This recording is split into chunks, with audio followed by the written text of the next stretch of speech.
আমরা অনেকেই প্রত্যেক দিনই ব্রয়লার মুরগির মাংস খাই, কিন্তু কখনো কি আপনার মনে প্রশ্ন উঠেছে ব্রয়লার মুরগির মাংস প্রত্যেক দিন খাওয়া আসলেই কি নিরাপদ কিনা? আজকের ভিডিওটিতে ব্রয়লার মুরগির মাংসের সত্যিকার অবস্থার কথা জানব, অর্থাৎ এটি খাওয়া সত্যিই খারাপ নাকি ভালো।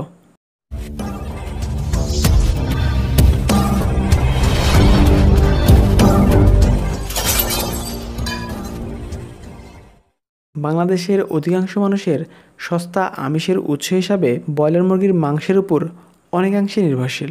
অন্যান্য আমিষের উৎস যেমন গরু, খাসি, মাছ এগুলোর তুলনামূলক অনেক দাম বেশি হওয়ায় মানুষের ক্রয় ক্ষমতার বাইরে চলে যায়।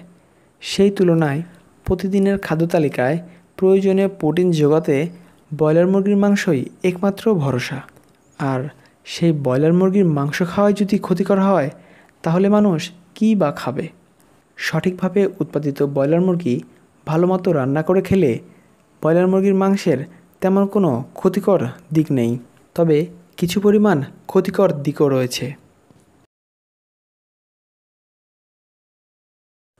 অনেক খামারে দ্রুত ব্রয়লার বড় করার জন্য অতিরিক্ত মাত্রায় গ্রোথ হরমোন বা অ্যান্টিবায়োটিক ব্যবহার করা হয়।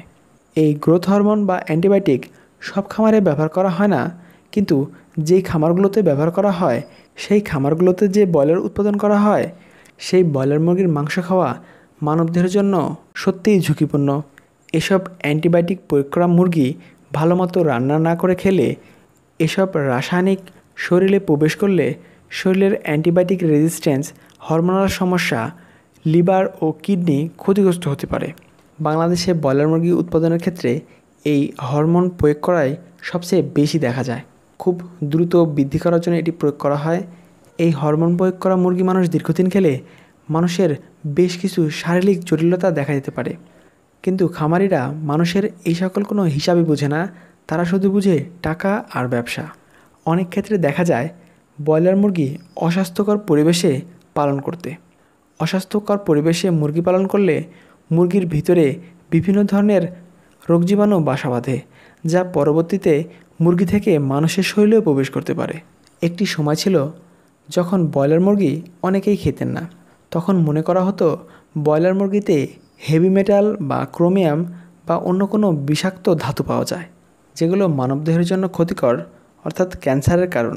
আসলে আপনি যে প্রাণীকে কোনো খাবার খাওয়াবেন সেই খাবারের প্রভাব সেই প্রাণীর ডিম এবং মাংসের উপর পড়বে।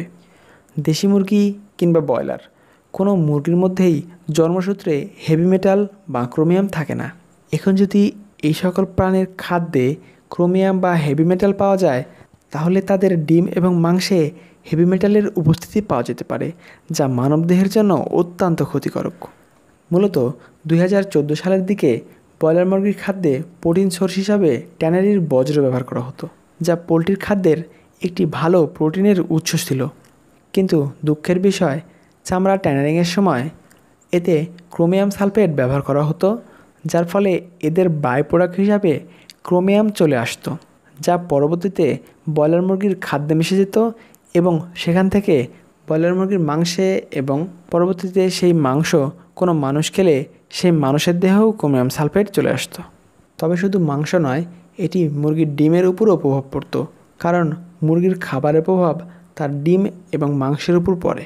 সেই সকল মুরগির ডিম এবং মাংস খেলে সেই সূত্রে ক্রোমিয়াম মানুষের মধ্যেও চলে আসতো।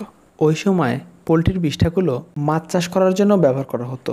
সেই মাছের মধ্যেও ক্রোমিয়ামের প্রভাব চলে আসতো, আর সেই মাছ যদি আমরা খেতাম আমাদের মধ্যেও কোনো না কোনোভাবেই ক্রোমিয়াম চলে আসতো।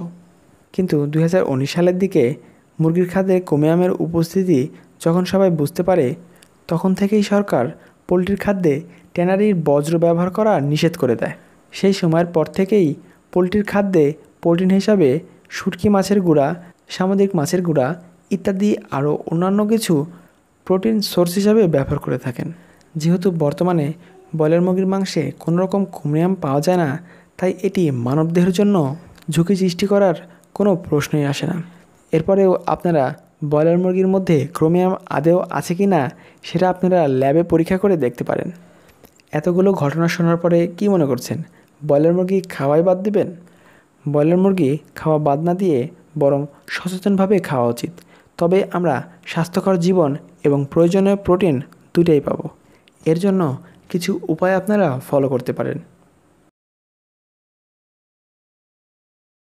পরিচিত খামার থেকে সবসময় মুরগি কেনার চেষ্টা করবেন, অর্থাৎ যে খামারে ভালো কোম্পানির ফিড খাওয়ায় এবং পরিষ্কার পরিচ্ছন্নভাবে মুরগি পালন করে।